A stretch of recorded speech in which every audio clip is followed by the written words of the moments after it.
What's up, everybody? This is Ron Riley, and I'm here with my co-host, Amber Riley, and our on-air counselor, Carlos Bing. But I want you to introduce this special guest that we have with us today. Absolutely. Well, along with me today is my lovely wife, Miss Seneca Bing. Seneca Bing. Yes. So, listen, thank you for stopping by. Thank you for hanging out with us today.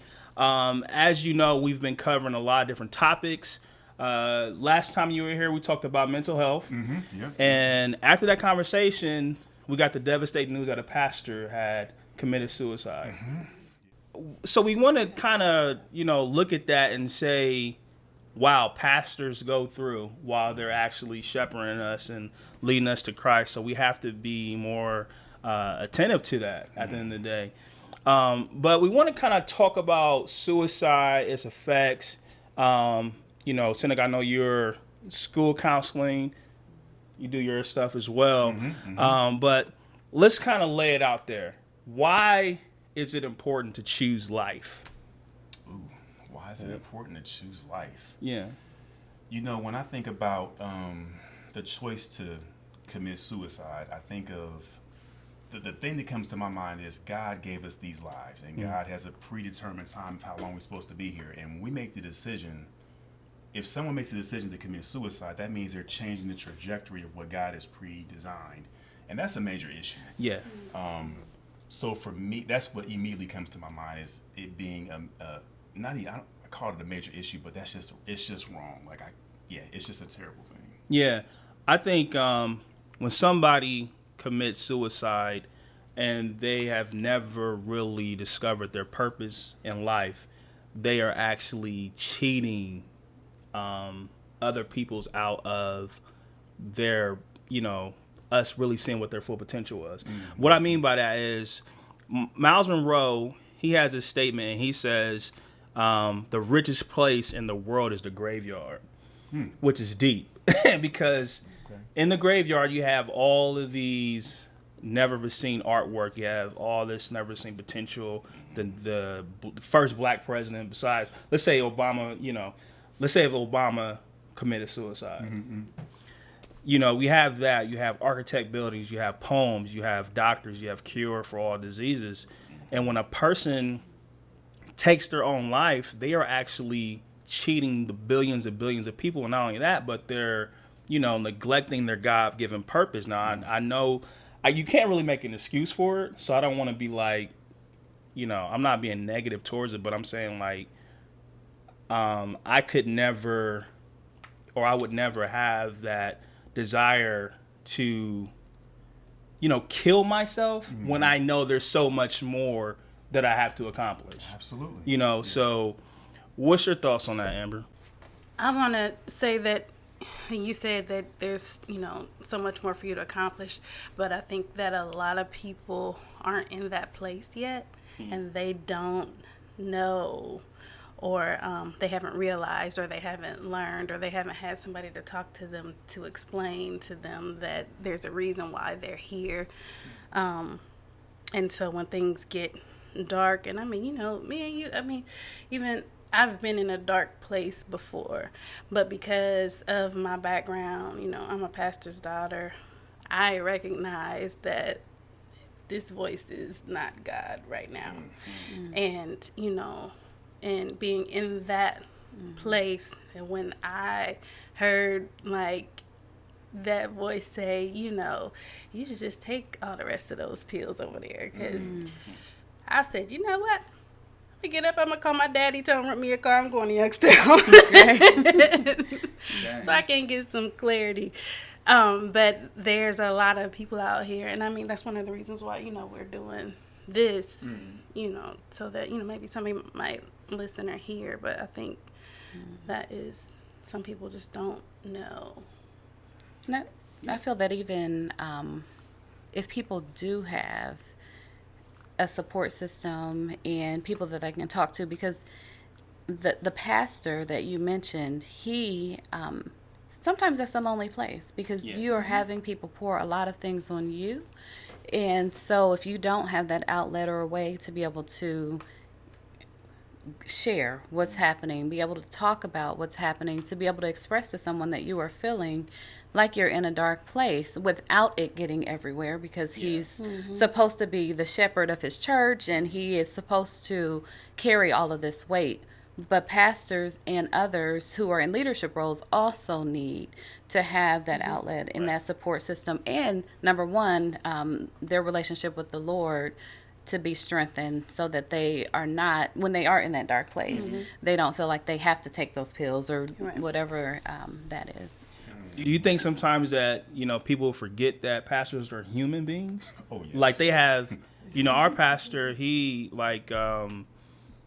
he not only has his ministry here, but he's, he does international work as well. And that can be a lot of stress. And sometimes he battles, health issues, and he has his wife with him as well. So when I step back and look at all that he does, I mean, there is a appreciation, but then there's also like, his mind, we got to make sure his mind is always, together. And he'll say it like, y'all got to keep me in your prayers, So I think people should always remember like, my pastor is human. He puts his pants on the same way as I do. He has issues. We all have issues. So we got to definitely, keep each other lifted at the end of the day. That's real. I remember one time I was at church, and I remember I was sitting next to she was an older member, and I remember our pastor was giving an announcement, but he started to tear up a little bit. Mm-hmm. It started to appear like he was something that hit him. And she was like, man, I've never seen him do that before. Wow. And I was sitting there like, well, he's human. Like, he can have those moments.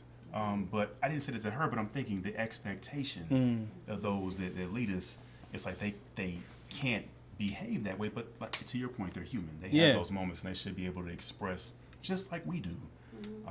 Because they, like us, are human. Right. Right. So when it comes to the statistics, what do you know what it is, like the amount of suicides that happen? I recently heard a stat on 10 TV where they shared that nationwide suicide has increased by 30%, but that in Ohio it has actually increased by 40%. Wow. They didn't really speak on the why. But for me to hear that, I mean, just to hear an increase nationwide at 30, and then to know that in Ohio we're even higher than that, it spoke to me to say, as mental health professionals, we have a big job, and we need people to be willing to recognize that they have an issue, need to talk, but also be able to help others to be able to see those signs so they can send them to the appropriate people. Wow. In the school system, did you ever have to deal with Yes. suicide? Yes, I have. Actually, in the school system, we have September is National Suicide Prevention Month. Wow. And so Nationwide Children's Hospital has a Signs of Suicide program. And so some of the schools that I work with, they are being trained in being able to recognize the signs of suicide in kids. Wow. Because as a school counselor, when a child comes and they talk to you about suicide, you have to take it seriously. You have to understand and know that even if they don't have a plan at that moment, they could be planning something. And so it was always terrifying when I had young people come and want to talk about suicide or say that they were having thoughts of suicide, because we had to assess how imminent was the threat right now. And then when they leave my presence, we had to have a plan for them to get home and to make sure that people were watching over them. Wow, that's deep.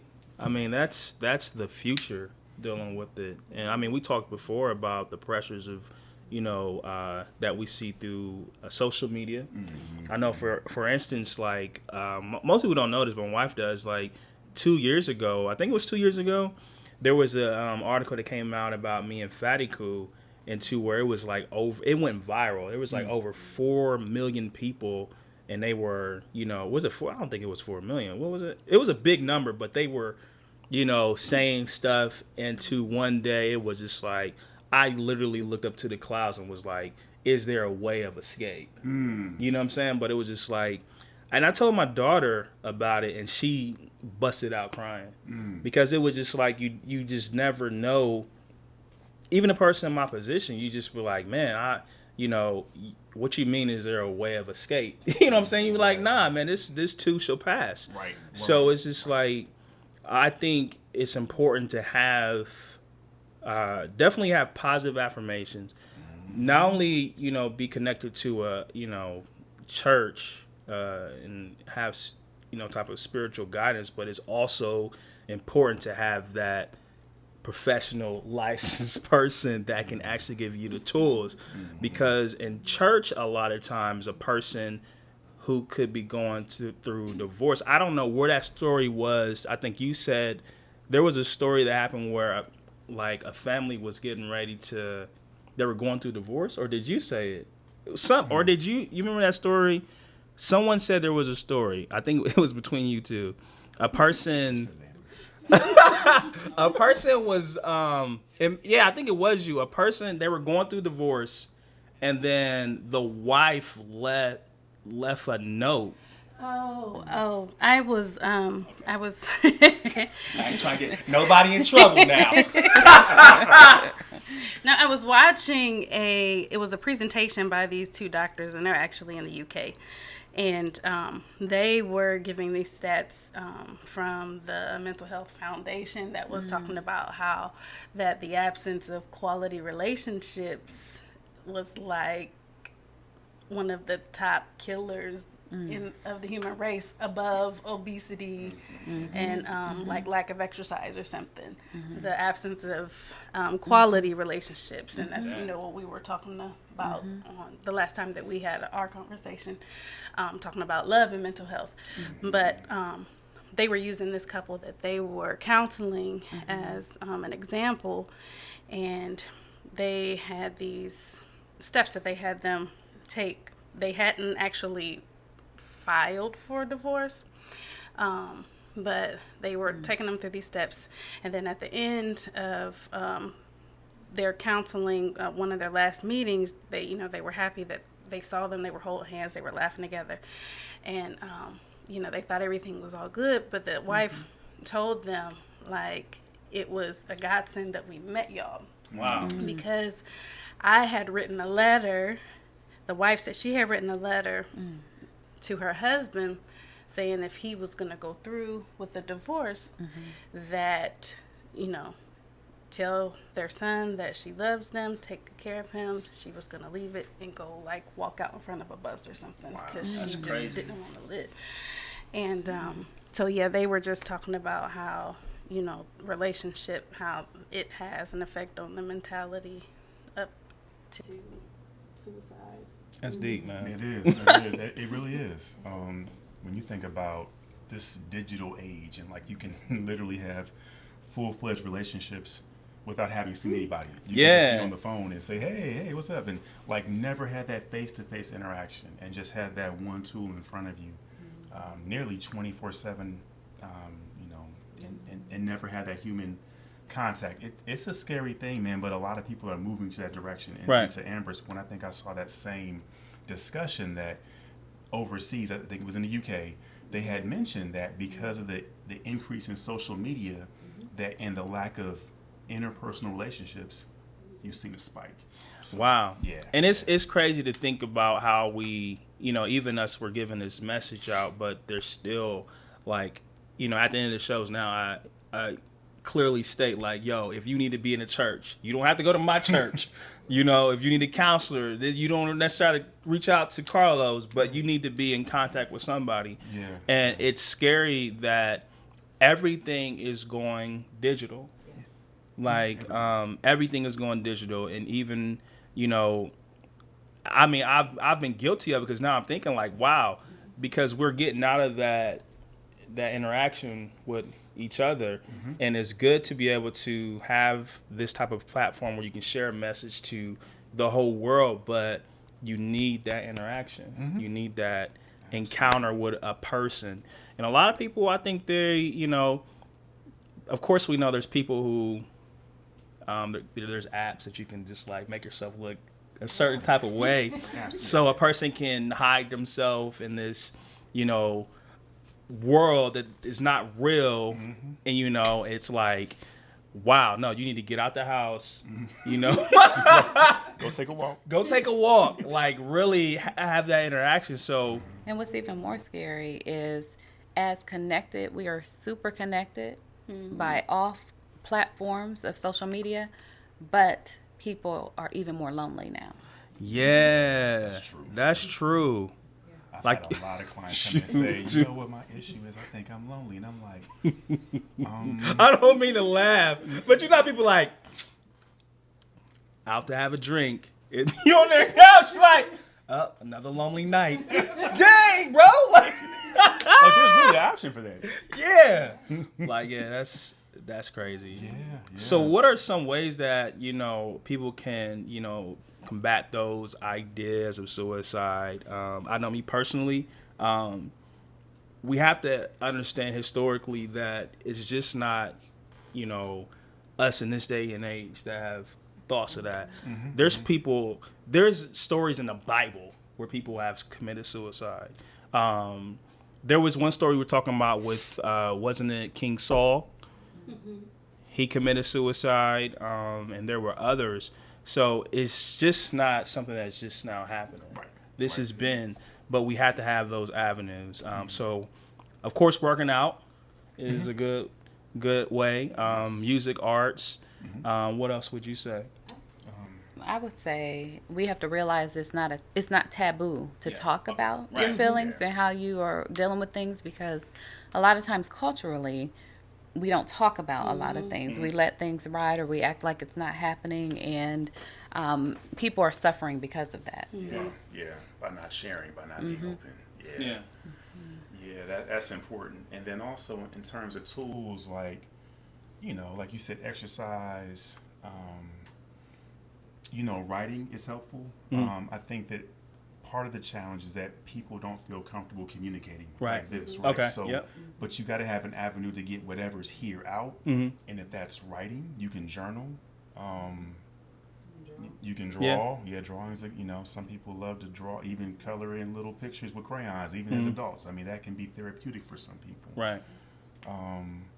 Music is helpful. There's a number of different things that individuals can do. Meditation is important. Prayer.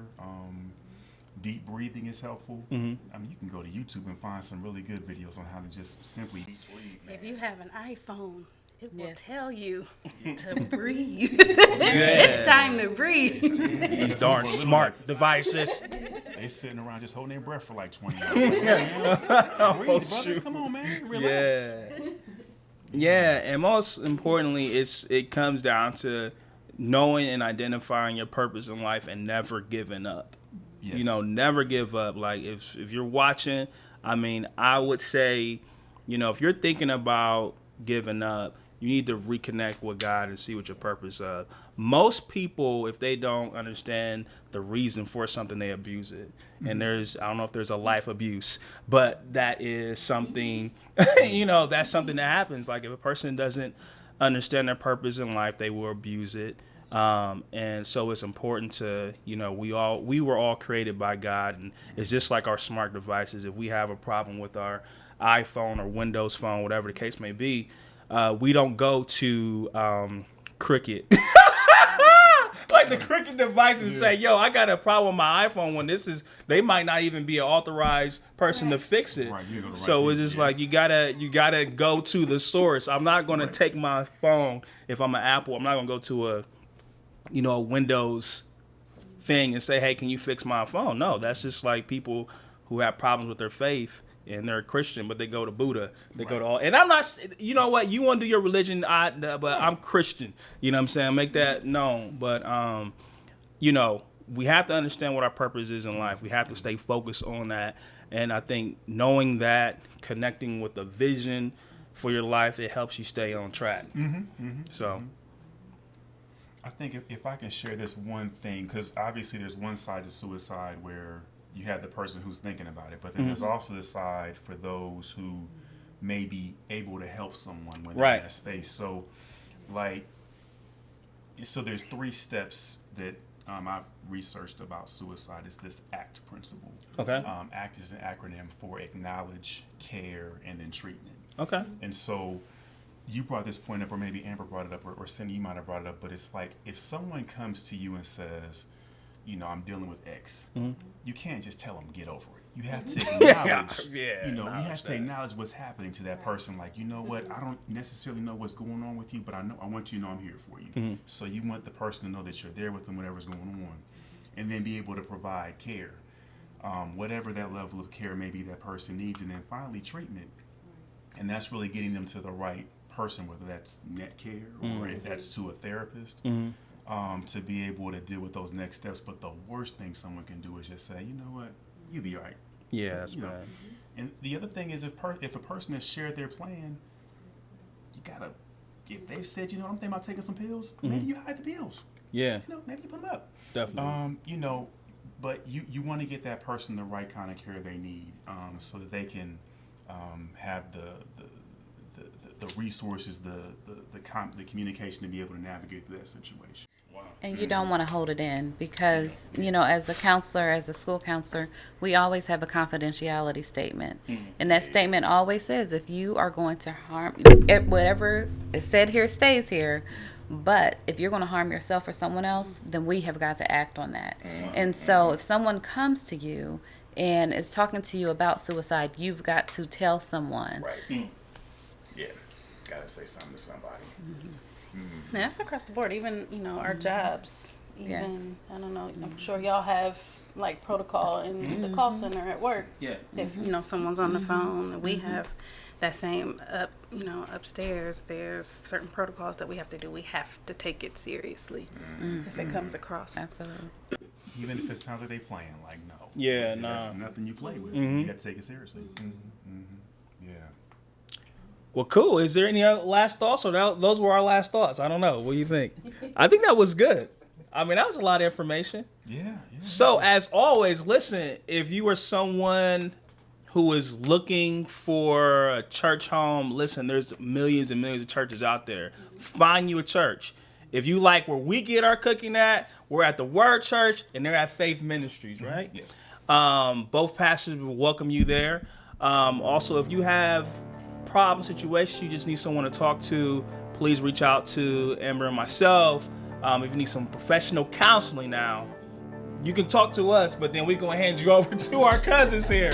All right, we'll have their information on the screen there. Again, we like to thank you all for joining us at Faith vs. Gravity. Don't forget to like and subscribe to our page here on Facebook and on YouTube. Thank you. All right. Hey, man, y'all did a good job, man. Huh? Hey, you was ready. Huh? She's like, no, you cut a rug. Cut a rug, girl.